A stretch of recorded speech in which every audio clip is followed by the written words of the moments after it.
Chapter 16. Then went Samson to Gaza, and saw there an harlot, and went in unto her. And it was told the Gazites, saying, Samson is come hither. And they compassed him in, and laid wait for him all night in the gate of the city, and were quiet all the night, saying, In the morning, when it is day, we shall kill him. And Samson lay till midnight, and arose at midnight, and took the doors of the gate of the city, and the 2 posts, and went away with them, bar and all, and put them upon his shoulders, and carried them up to the top of an hill that is before Hebron. And it came to pass afterward, that he loved a woman in the valley of Sorek, whose name was Delilah. And the lords of the Philistines came up unto her, and said unto her, Entice him, and see wherein his great strength lieth, and by what means we may prevail against him, that we may bind him to afflict him. And we will give thee, every one of us, 1,100 pieces of silver. And Delilah said to Samson, Tell me, I pray thee, wherein thy great strength lieth, and wherewith thou mightest be bound to afflict thee. And Samson said unto her, If they bind me with 7 green withs that were never dried, then shall I be weak and be as another man. Then the lords of the Philistines brought up to her 7 green withs which had not been dried, and she bound him with them. Now there were men lying in wait, abiding with her in the chamber. And she said unto him, The Philistines be upon thee, Samson. And he brake the withs, as a thread of tow is broken when it toucheth the fire. So his strength was not known. And Delilah said unto Samson, Behold, thou hast mocked me, and told me lies.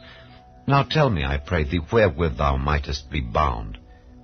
And he said unto her, If they bind me fast with new ropes that never were occupied, then shall I be weak and be as another man. Delilah therefore took new ropes, and bound him therewith, and said unto him, The Philistines be upon thee, Samson. And there were liers in wait abiding in the chamber. And he brake them from off his arms like a thread. And Delilah said unto Samson, Hitherto thou hast mocked me, and told me lies. Tell me wherewith thou mightest be bound. And he said unto her, If thou weavest the 7 locks of my head with the web. And she fastened it with the pin, and said unto him, The Philistines be upon thee, Samson. And he awaked out of his sleep, and went away with the pin of the beam, and with the web. And she said unto him, How canst thou say, I love thee, when thine heart is not with me? Thou hast mocked me these 3 times, and hast not told me wherein thy great strength lieth. And it came to pass, when she pressed him daily with her words, and urged him, so that his soul was vexed unto death, that he told her all his heart, and said unto her, There hath not come a razor upon mine head, for I have been a Nazarite unto God from my mother's womb. If I be shaven, then my strength will go from me, and I shall become weak and be like any other man. And when Delilah saw that he had told her all his heart, she sent and called for the lords of the Philistines, saying, Come up this once, for he hath showed me all his heart. Then the lords of the Philistines came up unto her, and brought money in their hand. And she made him sleep upon her knees. And she called for a man, and she caused him to shave off the 7 locks of his head. And she began to afflict him, and his strength went from him. And she said, The Philistines be upon thee, Samson. And he awoke out of his sleep, and said, I will go out as at other times before, and shake myself. And he wist not that the Lord was departed from him. But the Philistines took him, and put out his eyes, and brought him down to Gaza, and bound him with fetters of brass. And he did grind in the prison house. Howbeit the hair of his head began to grow again after he was shaven. Then the lords of the Philistines gathered them together for to offer a great sacrifice unto Dagon their god, and to rejoice. For they said, Our God hath delivered Samson our enemy into our hand. And when the people saw him, they praised their God, for they said, Our God hath delivered into our hands our enemy, and the destroyer of our country, which slew many of us. And it came to pass, when their hearts were merry, that they said, Call for Samson, that he may make us sport. And they called for Samson out of the prison house, and he made them sport, and they set him between the pillars. And Samson said unto the lad that held him by the hand, Suffer me that I may feel the pillars whereupon the house standeth, that I may lean upon them. For the house was full of men and women, and all the lords of the Philistines were there. And there were upon the roof about 3,000 men and women that beheld while Samson made sport. And Samson called unto the Lord and said, O Lord God, remember me, I pray thee, and strengthen me, I pray thee, only this once, O God, that I may be at once avenged of the Philistines for my 2 eyes. And Samson took hold of the 2 middle pillars upon which the house stood, and on which it was borne up, of the one with his right hand, and of the other with his left. And Samson said, Let me die with the Philistines. And he bowed himself with all his might, and the house fell upon the lords and upon all the people that were therein. So the dead which he slew at his death were more than they which he slew in his life.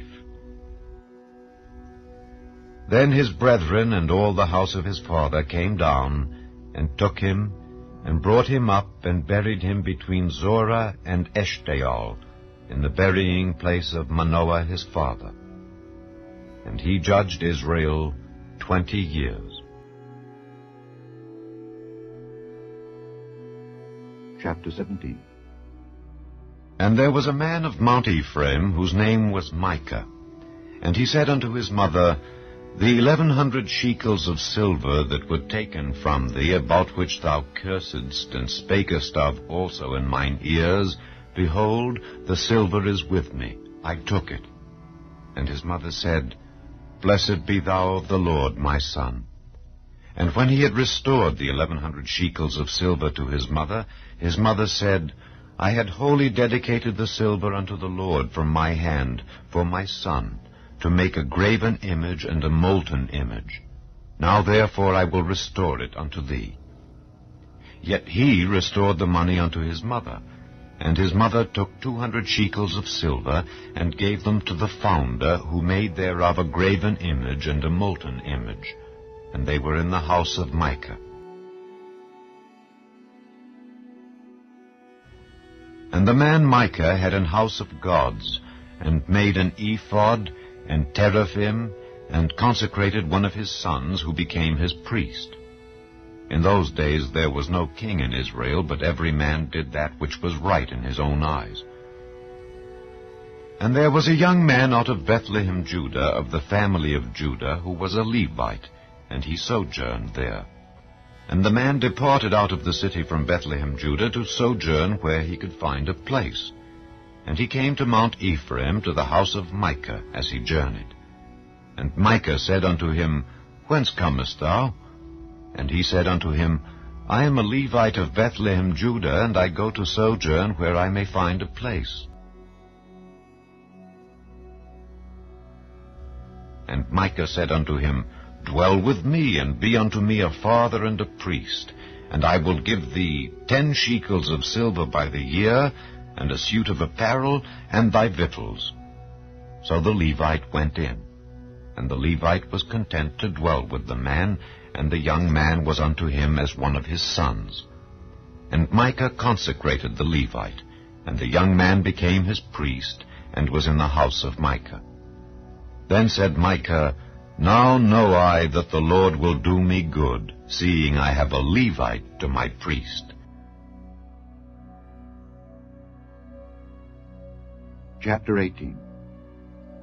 In those days there was no king in Israel, and in those days the tribe of the Danites sought them an inheritance to dwell in, for unto that day all their inheritance had not fallen unto them among the tribes of Israel. And the children of Dan sent of their family 5 men from their coasts, men of valor, from Zorah and from Eshtaol, to spy out the land and to search it. And they said unto them, Go search the land. Who, when they came to Mount Ephraim, to the house of Micah, they lodged there. When they were by the house of Micah, they knew the voice of the young man the Levite. And they turned in thither, and said unto him, Who brought thee hither? And what makest thou in this place? And what hast thou here? And he said unto them, Thus and thus dealeth Micah with me, and hath hired me, and I am his priest. And they said unto him, Ask counsel, we pray thee, of God, that we may know whether our way which we go shall be prosperous. And the priest said unto them, Go in peace. Before the Lord is your way wherein ye go. Then the 5 men departed, and came to Laish, and saw the people that were therein, how they dwelt careless after the manner of the Zidonians, quiet and secure. And there was no magistrate in the land that might put them to shame in anything. And they were far from the Zidonians, and had no business with any man. And they came unto their brethren to Zorah and Eshtaol. And their brethren said unto them, What say ye? And they said, Arise, that we may go up against them, for we have seen the land, and behold, it is very good. And are ye still? Be not slothful to go and to enter to possess the land. When ye go, ye shall come unto a people secure, and to a large land, for God hath given it into your hands, a place where there is no want of anything that is in the earth. And there went from thence of the family of the Danites out of Zorah and out of Eshtaol 600 men appointed with weapons of war. And they went up and pitched in Kirjath-jearim in Judah. Wherefore they called that place Mahane Dan unto this day. Behold, it is behind Kirjath-jearim.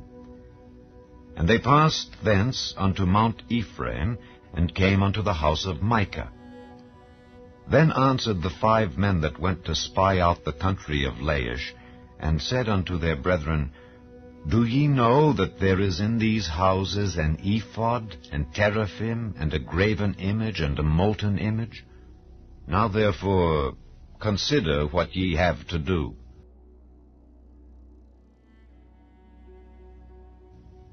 And they turned thitherward, and came to the house of the young man the Levite, even unto the house of Micah, and saluted him. And the 600 men appointed with their weapons of war, which were of the children of Dan, stood by the entering of the gate. And the 5 men that went to spy out the land went up, and came in thither, and took the graven image, and the ephod, and the teraphim, and the molten image. And the priest stood in the entering of the gate with the 600 men that were appointed with weapons of war. And these went into Micah's house, and fetched the carved image, the ephod, and the teraphim, and the molten image. Then said the priest unto them, What do ye? And they said unto him, Hold thy peace. Lay thine hand upon thy mouth, and go with us, and be to us a father and a priest. Is it better for thee to be a priest unto the house of one man, or that thou be a priest unto a tribe and a family in Israel? And the priest's heart was glad, and he took the ephod and the teraphim and the graven image, and went in the midst of the people. So they turned and departed, and put the little ones and the cattle and the carriage before them. And when they were a good way from the house of Micah, the men that were in the houses near to Micah's house were gathered together, and overtook the children of Dan. And they cried unto the children of Dan, and they turned their faces, and said unto Micah, What aileth thee, that thou comest with such a company? And he said, Ye have taken away my gods which I made, and the priest, and ye are gone away. And what have I more? And what is this that ye say unto me, What aileth thee? And the children of Dan said unto him, Let not thy voice be heard among us, lest angry fellows run upon thee, and thou lose thy life with the lives of thy household. And the children of Dan went their way. And when Micah saw that they were too strong for him, he turned and went back unto his house. And they took the things which Micah had made, and the priest which he had, and came unto Laish, unto a people that were at quiet and secure. And they smote them with the edge of the sword, and burnt the city with fire. And there was no deliverer, because it was far from Zidon, and they had no business with any man. And it was in the valley that lieth by Beth-rehob. And they built a city, and dwelt therein. And they called the name of the city Dan, after the name of Dan their father, who was born unto Israel. Howbeit the name of the city was Laish at the first. And the children of Dan set up the graven image, and Jonathan the son of Gershom, the son of Manasseh, he and his sons, were priests to the tribe of Dan until the day of the captivity of the land. And they set them up Micah's graven image which he made, all the time that the house of God was in Shiloh.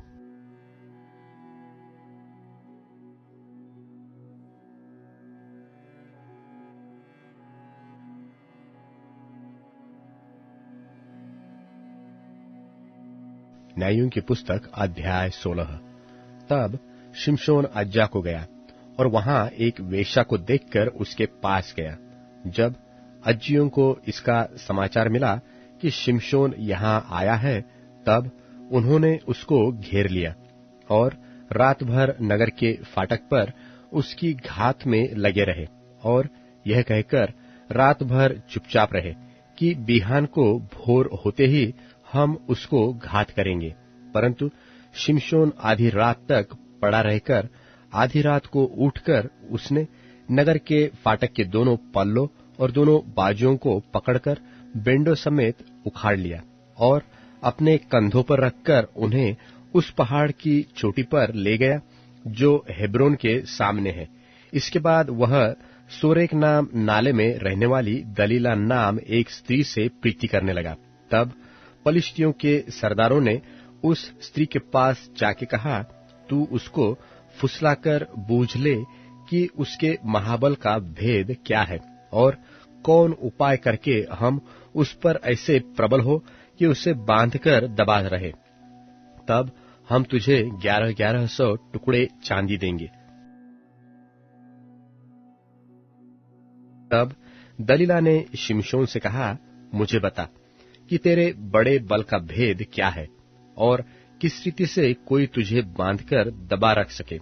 शिमशोन ने उससे कहा, यदि मैं 7 ऐसी नई नई तातों से बांधा जाऊं जो सुखाई न गई हो, तो मेरा बल घट जाएगा और मैं साधारण मनुष्य सा हो जाऊंगा। तब पलिश्तियों के सरदार दलीला के पास ऐसी नई नई 7 ताते ले गए जो सुखाई न गई थी और उनसे उसने शिमशोन को बांधा। उसके पास तो कुछ मनुष्य कोठरी में घात लगाए बैठे थे। तब उसने उससे कहा, हे शिमशोन, पलिश्ती तेरी घात में है। तब उसने तातों को ऐसा तोड़ा जैसा सन का सूत आग से छूते ही टूट जाता है और उसके बल का भेद न खुला। तब दलीला ने शिमशोन से कहा, सुन, तूने तो मुझसे छल किया और झूठ कहा है। अब मुझे बता दे कि तू किस वस्तु से बंध सकता है।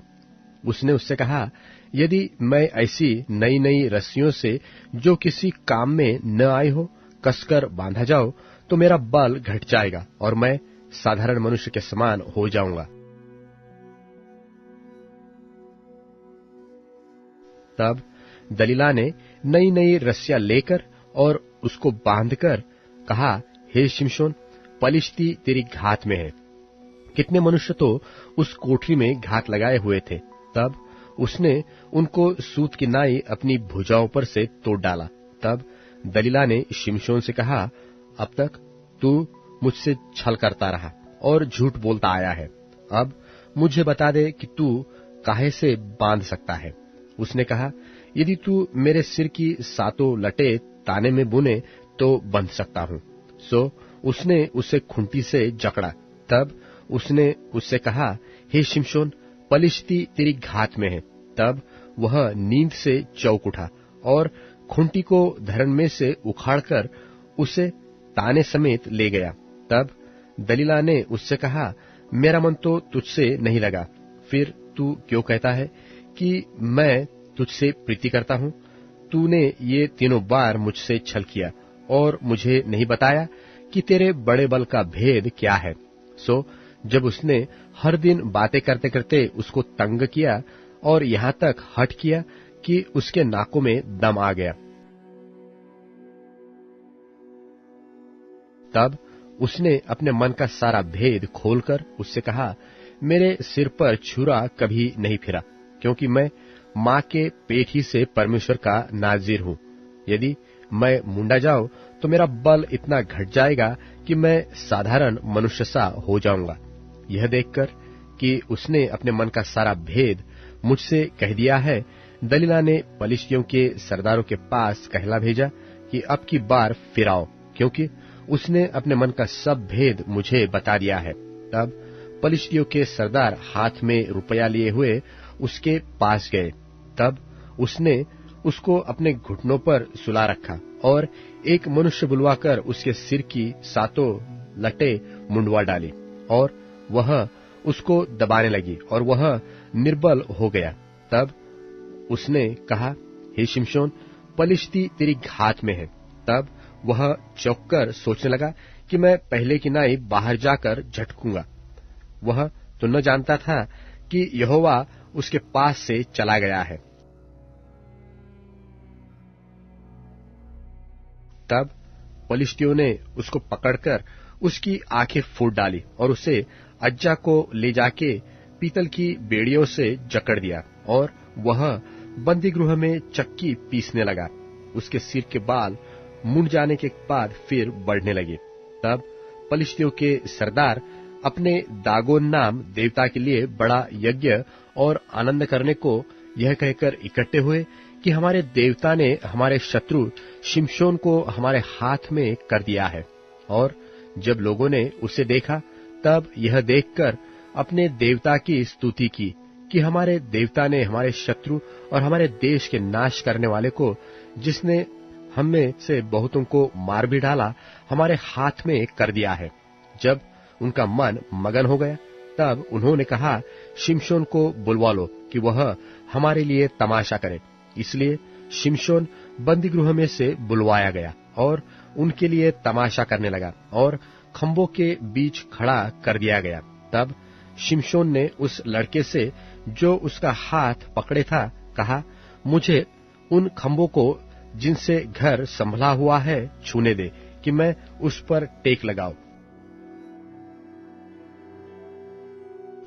वह घर तो स्त्री पुरुषों से भरा हुआ था और पलिश्तियों के सब सरदार भी वहां थे और छत पर कोई 3000 स्त्री पुरुष थे जो शिमशोन को तमाशा करते हुए देख रहे थे। तब शिमशोन ने यह कहकर यहोवा की दोहाई दी कि हे प्रभु यहोवा, मेरी सुधि ले। हे परमेश्वर, अब की बार मुझे बल दे कि मैं पलिश्तियों से अपनी दोनों आंखों का एक ही पलटा लूं। तब शिमशोन ने उन दोनों बीच वाले खंभे को जिनसे घर संभला हुआ था पकड़कर एक पर तो दाहिने हाथ से और दूसरे पर बाएं हाथ से बल लगा दिया। और शिमशोन ने कहा, पलिश्तियों के संग मेरा प्राण भी जाए। और वह अपना सारा बल लगाकर झुका। तब वह घर सब सरदारों और उनमें के सारे लोगों पर गिर पड़ा। सो जिनको उसने मरते समय मार डाला वे उनसे भी अधिक थे जिन्हें उसने अपने जीवन में मार डाला था। तब उसके भाई और उसके पिता के सारे घराने के लोग आए और उसे उठाकर ले गए और सोरा और इश्ताओल के मध्य उसके पिता मानोह की कब्र में मिट्टी दी। उसने इस्राएल का न्याय 20 वर्ष तक किया था। न्यायों की पुस्तक अध्याय 17। एप्रेम के पहाड़ी देश में मीका नाम एक पुरुष था। उसने अपनी माता से कहा, जो 1100 टुकड़े चांदी तुझसे ले लिए गए थे, जिनके विषय में तूने मेरे सुनते ही शाप दिया था, वे मेरे पास है, मैंने ही उनको ले लिया था। उसकी माता ने कहा, मेरे बेटे पर यहोवा की ओर से आशीष होए। जब उसने वे 1100 टुकड़े चांदी अपनी माता को फेर दिए, तब माता ने कहा, मैं अपनी ओर से अपने बेटे के लिए यह रुपया यहोवा को निश्चय अर्पण करती हूँ, ताकि उससे एक मूरत खोदकर और दूसरी ढालकर बनाई जाए। सो अब मैं उसे तुझको फेर देती हूँ। जब उसने वह रुपया अपनी माता को फेर दिया, तब माता ने 200 टुकड़े ढलवइयों को दिए, और उसने उनमें से एक मूर्ति खोदकर और दूसरी ढलवाकर बनाई, और वे मीका के घर में रही। मीका के पास एक देवस्थान था। तब उसने एक एपोद और कई एक गृहदेवता बनवाए, और अपने एक बेटे का संस्कार करके उसे अपना पुरोहित ठहरा दिया। उन दिनों में इस्राएलियों का कोई राजा न था, जिसको जो ठीक सूझ पड़ता था वही वह करता था। यहूदा के कुल का एक जवान लेविय यहूदा के बैतलहम में परदेशी होकर रहता था। वह यहूदा के बैतलहम नगर से इसलिए निकला कि जहां कहीं स्थान मिले वहां जा रहे। चलते चलते वह एप्रेम के पहाड़ी देश में मीका के घर पर आ निकला। मीका ने उससे पूछा, तू कहां से आता है? उसने कहा, मैं तो यहूदा के बैतलहम से आया हुआ एक लेवीय हूं, और इसलिए चला जाता हूं कि जहां कहीं ठिकाना मुझे मिले वहीं रहूं। मीका ने उससे कहा, मेरे संग रहकर मेरे लिए पिता और पुरोहित बन, और मैं तुझे प्रतिवर्ष 10 टुकड़े रूपे और एक जोड़ा कपड़ा और भोजन वस्तु दिया करूंगा। तब वह लेवीय भीतर गया, और वह लेवीय उस पुरुष के संग रहने को प्रसन्न हुआ, और वह जवान उसके साथ बेटा सा बना रहा। तब मीका ने उस लेवीय का संस्कार किया, और वह जवान उसका पुरोहित होकर मीका के घर में रहने लगा। और मीका सोचता था कि अब मैं जानता हूं कि यहोवा मेरा भला करेगा, क्योंकि मैंने एक लेवियों को अपना पुरोहित कर रखा है।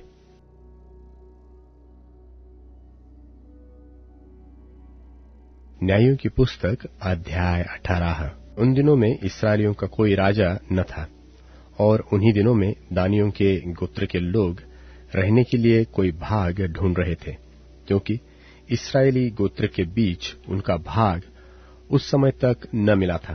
तब दानियों ने अपने सब कुल में से 5 शूरवीरों को सोरा और एश्ताओल से देश का भेद लेने और उसमें देखभाल करने के लिए यह कहकर भेज दिया कि जाकर देश में देखभाल करो। इसलिए वे एप्रेम के पहाड़ी देश में मीका के घर तक जाकर वहां टिक गए। जब वे मीका के घर के पास आए, तब उस जवान लेविय का बोल पहचाना। इसलिए वहां मुड़कर उससे पूछा, तुझे यहाँ कौन ले आया है, और तू यहाँ क्या करता है, और यहाँ तेरे पास क्या है? उसने उनसे कहा, मीका ने मुझसे ऐसा ऐसा व्यवहार किया है, और मुझे नौकर रखा है, और मैं उसका पुरोहित हो गया हूं।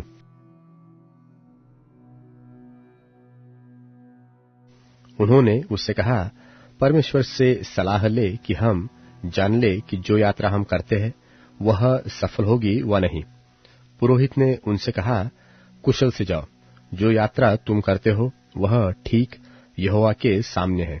तब वे 5 मनुष्य चल निकले, और लैश को जाकर वहां के लोगों को देखा कि सीदोनियों की नाएं निडर, बेखटके और शांति से रहते हैं, और इस देश का कोई अधिकारी नहीं है जो उन्हें किसी काम में रोके, और ये सीदोनियों से दूर रहते हैं और दूसरे मनुष्यों से कुछ व्यवहार नहीं रखते।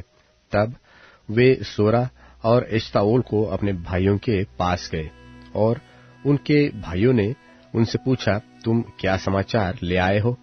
उन्होंने कहा, आओ हम उन लोगों पर चढ़ाई करें, क्योंकि हमने उस देश को देखा कि वह बहुत अच्छा है।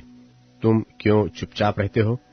वहां चलकर उस देश को अपने देश में कर लेने में आलस न करो।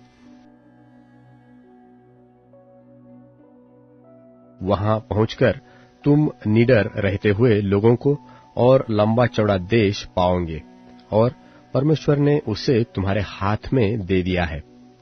वह ऐसा स्थान है जिसमें पृथ्वी भर के किसी पदार्थ की घटी नहीं है। तब वहां से अर्थात सोरा और एश्ताओल से दानियों के कुल के 600 पुरुषों ने युद्ध के हथियार बांधकर प्रस्थान किया। उन्होंने जाकर यहूदा देश के किर्यत्यारीम नगर में डेरे खड़े किए। इस कारण उस स्थान का नाम महनेदान आज तक पड़ा है। वह तो किर्यत्यारीम के पश्चिम की ओर है। वहां से वे आगे बढ़कर एप्रेम के पहाड़ी देश में मीका के घर के पास आए। तब जो 5 मनुष्य लैस के देश का भेद लेने गए थे, वे अपने भाइयों से कहने लगे, क्या तुम जानते हो कि इन घरों में एक एपोद, कई एक गृह देवता, एक खुदी हुई और एक ढली हुई मूर्ति है। इसलिए अब सोचो कि क्या करना चाहिए। वे उधर मुड़कर उस जवान लेविये के घर गए जो मीका का घर था, और उसका क्षेम कुशल पूछा। और वे 600 दानी पुरुष फाटक में हथियार बांधे हुए खड़े रहे। और जो 5 मनुष्य देश का भेद लेने गए थे, उन्होंने वहां घुसकर उस खुदी हुई मूरत और एपोद और गृह देवताओं और ढली हुई मूर्तों को ले लिया। और वह पुरोहित फाटक में उन हथियार बांधे हुए 100 पुरुषों के संग खड़ा था। जब वे 5 मनुष्य मीका के घर में घुसकर खुदी हुई मूरत, एपोद, गृह देवता और ढली हुई मूरत को ले आए, तब पुरोहित ने उनसे पूछा, यह तुम क्या करते हो? उन्होंने उससे कहा, चुप रह और अपने मुंह को हाथ से बंद कर, और हम लोगों के संग चलकर हमारे लिए पिता और पुरोहित बन। तेरे लिए क्या अच्छा है, यह कि एक ही मनुष्य के घराने का पुरोहित हो, वा यह कि इस्राएलियों के एक गोत्र और कुल का पुरोहित हो? तब पुरोहित प्रसन्न हुआ। सो वह एपोद, गृह देवता और खुदी हुई मूरत को लेकर उन लोगों के संग चला गया। तब वे मुड़े और बाल बच्चों, पशुओं और सामान को अपने आगे करके चल दिए। जब वे मीका के घर से दूर निकल गए थे, तब जो मनुष्य मीका के घर के पास वाले घरों में रहते थे, उन्होंने इकट्ठे होकर दानियों को जा लिया और दानियों को पुकारा। तब उन्होंने मुंह फेर के मीका से कहा, तुझे क्या हुआ कि तू इतना बड़ा दिल लिए आता है? उसने कहा, तुम तो मेरे बनवाए हुए देवताओं और पुरोहितों को ले चले हो, फिर मेरे पास क्या रह गया? तो तुम मुझसे क्यों पूछते हो कि तुझे क्या हुआ है? दानियों ने उससे कहा, तेरा बोल हम लोगों में सुनाई न दे, कहीं ऐसा न हो कि क्रोधी जन तुम लोगों पर प्रहार करे और तू अपना और अपने घर के लोगों के भी प्राण को खो दे। तब दानियों ने अपना मार्ग लिया, और मीका यह देखकर कि वे मुझसे अधिक बलवंत है, फिर के अपने घर लौट गया।